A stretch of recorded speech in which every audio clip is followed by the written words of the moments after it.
नमस्कार मंडळी, पूनम जाधव किचनमध्ये तुमचं स्वागत आहे। आज आपण ना जी डोसासाठी किंवा इडलीसाठी पण कशासाठी पण जी खोबऱ्याची चटणी बनवतात ना त्याची रेसिपी बघणार आहेत। आता कोणताही पदार्थ बनवल्यानंतर त्याची चटणी खाण्यासोबतची चटणी व्यवस्थित बनली ना तर त्या पदार्थाला चव येते। बघा जसा हा आपण डोशासंग ही चटणी खातो ना ती वाली। तर सुरुवात करूया। तर सगळ्यात पहिला मी ओल्या नारळाचं एका नारळाचं खोबऱ्याची चटणी बनवत आहे।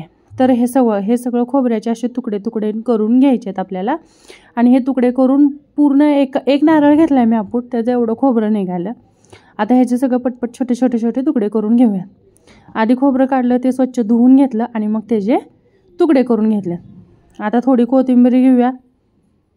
हे बघा ही अशी कोथिंबीर घेऊया। ह्याच्यात टाकूयात आता हिरव्या मिरच्यांचे पण तुकडे करून घेऊयात थोडे थोडे। हे बघा आणि घेऊयात लसूण। तर एक गड्डा लसूण घेतलाय आपण। आता आपण हे काय करणार आहे, हे सगळं मिश्रण ना मिक्सरला बारीक करून घ्यायचं आपल्याला।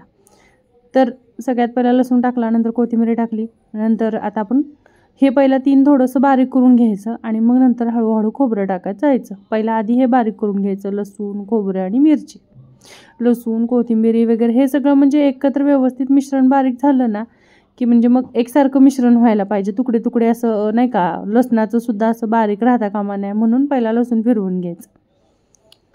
आता हे आपण एकदम व्यवस्थित असं त्याचं म्हणजे व्यवस्थित मिश्रण बनत नाही म्हणून आपण हे काय करणार आहे, पाणी घालत जास्त पाणी नाही घालायचं कारण ही चटणी खूप पातळ नसते, त्यामुळं थोडंसं पाणी घालून नंतर लागलं तर आपण पाणी घालायचं वरून। पण बारीक करताना असं लई पाणी नाही घालायचं, मापातच पाणी घालायचं थोडं थोडं पूर्णपणे। आता हे पहिला मिक्सरला करून घेऊयात।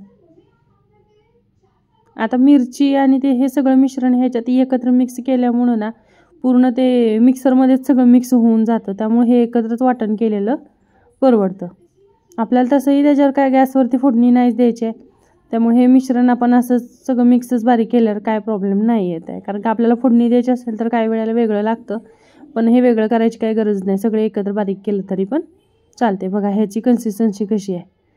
वरून आपल्याला नंतर जर चटणी बनवून झाल्यानंतर ना सुद्धा जरी वाटलं तरी आपण पाणी ॲड करू शकतो, पण बारीक करताना खूप पातळ नाही बनवायचं आहे।